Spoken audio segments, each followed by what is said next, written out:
Hello everyone. मेरा नाम सविता है और मेरे यूट्यूब के इस चैनल लर्न विद सविता में आप सभी का स्वागत है।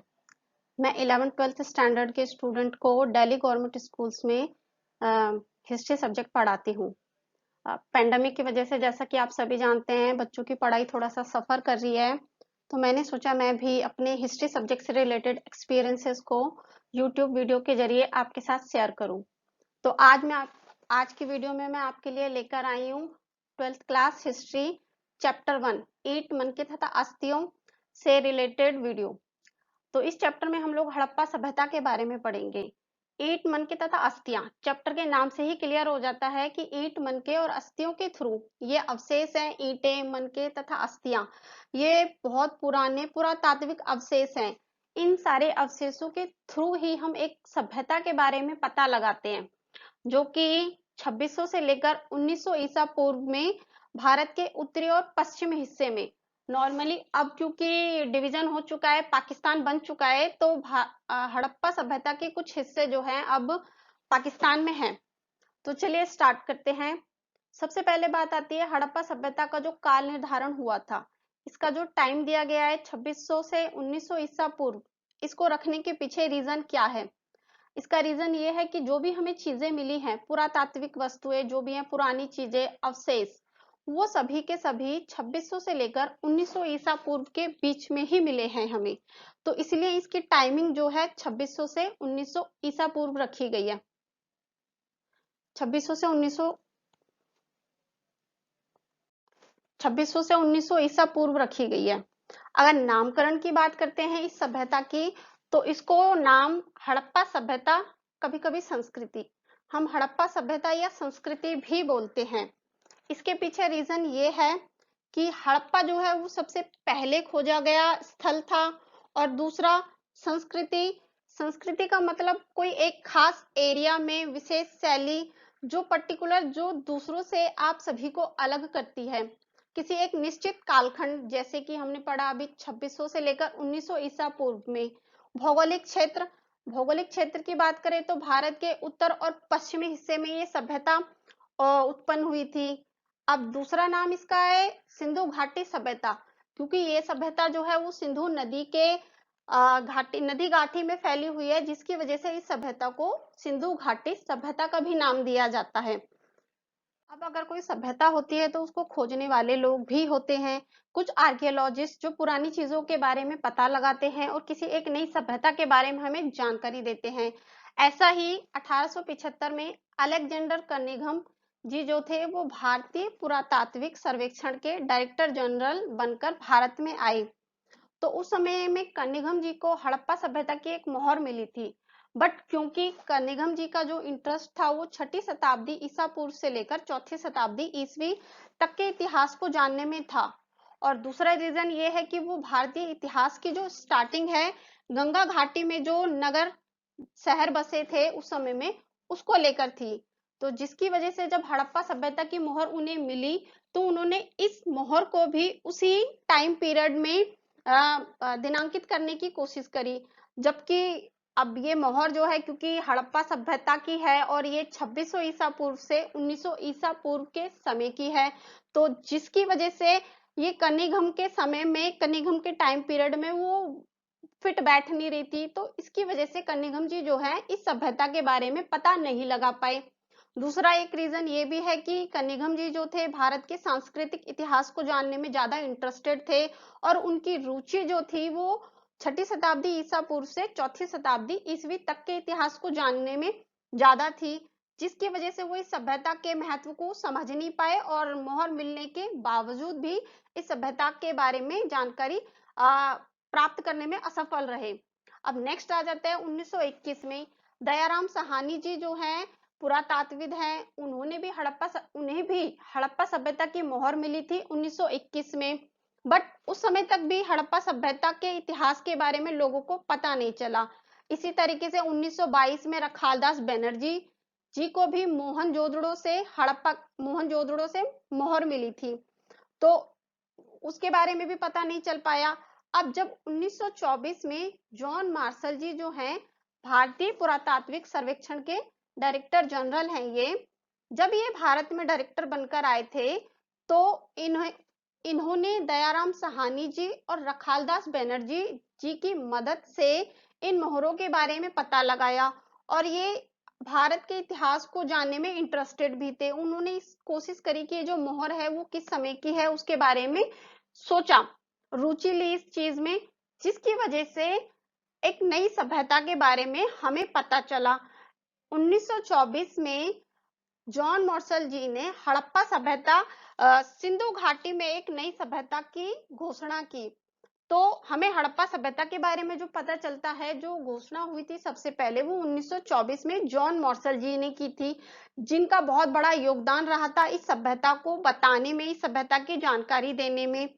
तो चलिए अब आगे देखते हैं, हड़प्पा सभ्यता के जो प्रमुख मेन सेंटर्स जो हैं वो कहाँ कहाँ पे हैं। हड़प्पा जो है केंद्र, हड़प्पा, मोहनजोदड़ो और चहनुदड़ो, बालाकोट आज पाकिस्तान का हिस्सा बन चुके हैं, क्योंकि 1947 में भारत का डिवीजन हो चुका था। तो अब ये सारी जो जगहें हैं, हड़प्पा और मोहनजोदड़ो जो है, वो हड़प्पा सभ्यता के बहुत मेन मुख्य शहर थे, और अब पाकिस्तान का हिस्सा बन चुके हैं। कालीबंगन जो है और रोपण वो राजस्थान में है। बनावली और राखीगढ़ी जो है अब वो हरियाणा में है। धोलावीरा, लोथल, नागेश्वर जो है वो गुजरात का हिस्सा है, गुजरात में है ये सारी चीजें। चलिए अब मैप के थ्रू थोड़ा सा समझते हैं। अब ये जो सारा हिस्सा आप देख रहे हैं, यहाँ से लेकर यहाँ तक का ये जो हिस्सा देख रहे हैं, ये सारा ऑलमोस्ट इतना हिस्सा जो है ये गुजरात का है। धोलावीरा, धोलावीरा जो हो गया आपका, लोथल जो हो गया आपका, चनूदड़ो, जो सॉरी चनूदड़ो तो पाकिस्तान में पड़ जाता है अभी। धोलावीरा, लोथल, नागेश्वर ये हिस्से जो हैं अब गुजरात में हैं हड़प्पा सभ्यता के। इसके अलावा अब आप ये जो हिस्सा देख रहे हैं, यहाँ से लेकर जो ये लाइन जारी है, ये इतना हिस्सा जो है ये पाकिस्तान है। और अब आप देख सकते हैं कि मोहनजोदड़ो जो है ये पाकिस्तान का हिस्सा है आज वर्तमान समय में। हड़प्पा जो है ये भी पाकिस्तान का हिस्सा है आज के टाइम पे। तो इस तरीके से ये जो सभ्यता थी, ये सभ्यता भारत के उत्तरी पश्चिमी हिस्से में फैली हुई थी। नेक्स्ट है हड़प्पा सभ्यता की जो जानकारी है, हमें इसकी इंफॉर्मेशन भी हमें कहीं ना कहीं से मिलती है। तो क्योंकि हड़प्पा सभ्यता के बारे में जानकारी के जो स्रोत हैं, वो हड़प्पा की लिपि अभी तक पढ़ी नहीं गई है, चिन्हात्मक लिपि है, तो जिसकी वजह से हमको दूसरे सोर्सेज के ऊपर डिपेंड रहना पड़ता है इस सभ्यता को जानने के लिए। तो दूसरे सोर्सेज हैं मृदभांड, पॉट्स, ब्रिक्स, बीड्स, सील्स, इन तरीके की चीजों से हम एक नई सभ्यता के बारे में, हड़प्पा सभ्यता के बारे में जानकारी प्राप्त करते हैं। मृदभांड, क्योंकि हड़प्पा सभ्यता में जो है वो मिट्टी के बर्तनों का इस्तेमाल किया जाता था।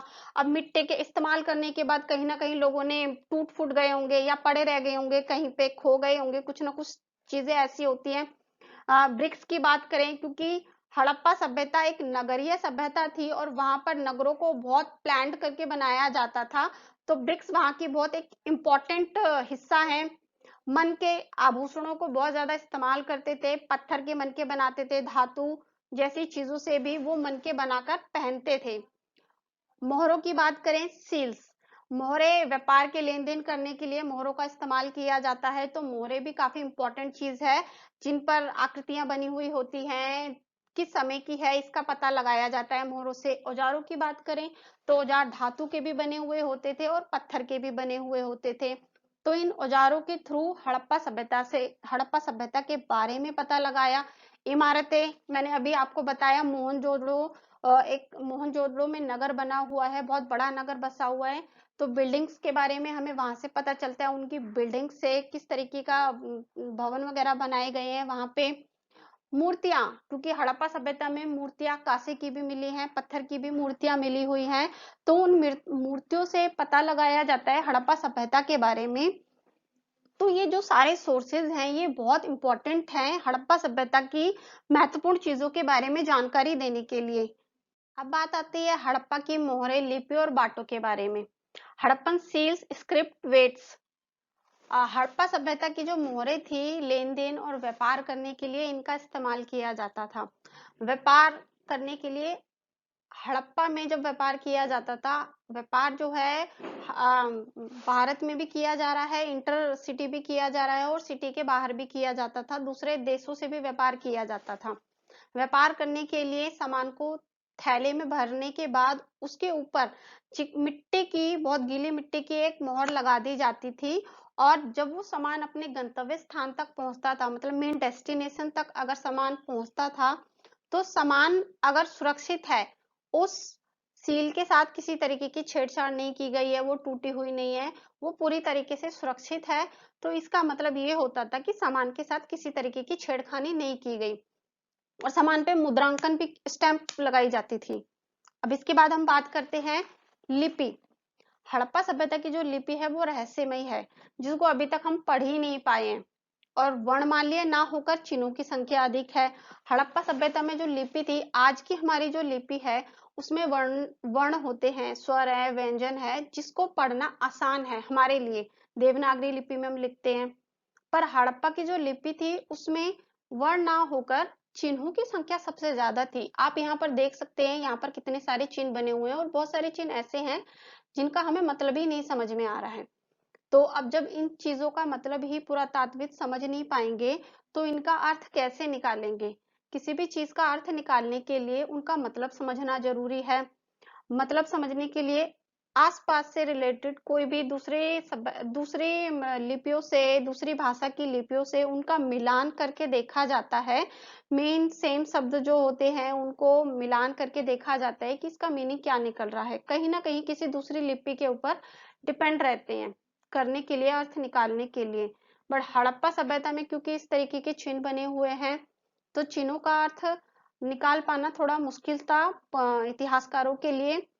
तो और दूसरा, हड़प्पा सभ्यता में चिन्ह जो थे वो बहुत ज्यादा हैं, 375 से लेकर करीब 400 के करीब चिन्ह हैं, जिन इतने सारे चिन्ह होने की वजह से भी अर्थ निकल पाना, समझ ना आना एक रीजन हो सकता है। दूसरा, ये सभ्यता में जो लिखा जाता था, लिपि जो थी वो दाईं से बाईं ओर लिखी जाती थी। मतलब हम आज के टाइम में जो लिखते हैं, हम लोग लेफ्ट से राइट की तरफ लिखते हैं, क्योंकि हमारा लेफ्ट साइड में स्पेस जो होता है वो काफी ज्यादा होता है, और लेफ्ट साइड में जो जगह, राइट साइड में जो जगह होती है वो बिल्कुल ना के बराबर होती है, क्योंकि हम लेफ्ट से लिखना स्टार्ट करते हैं। दूसरा, हड़प्पा सभ्यता में राइट से लिखा जाता था, और लेफ्ट की तरफ जो जगह है, स्पेस बिल्कुल ना के बराबर है। ठीक है, तो एक ये रीजन था, हड़प्पा की चिन्ह बहुत ज्यादा है जिसको समझना बहुत पॉसिबल नहीं है। दूसरा, बाट वगैरह जो है वो हड़प्पा सभ्यता में व्यापार के लिए इस्तेमाल किए जाते हैं, लेन देन करने के लिए इस्तेमाल किए जाते हैं। आज भी हम लोग लोहे वगैरह के बाटों का जो है इस्तेमाल करते हैं चीजों को तोलने के लिए। जब हम बाहर मार्केट में सामान लेने के लिए जाते हैं, तो बाट होते हैं दुकानदार के पास में, रेडी वालों के पास में, चीजों को, सब्जियों को तोलने के लिए। तो इसी तरीके से हड़प्पा सभ्यता में भी बाटों का इस्तेमाल किया जाता था, और ये पत्थर से बनाए जाते थे। चट नामक पत्थर से इन बाटों को बनाया जाता था। दो ही आधारी मानदंड थे, दो आधार थे, 1 2 4 6 8 इस तरीके से थे, और बहुत आगे तक जाते थे।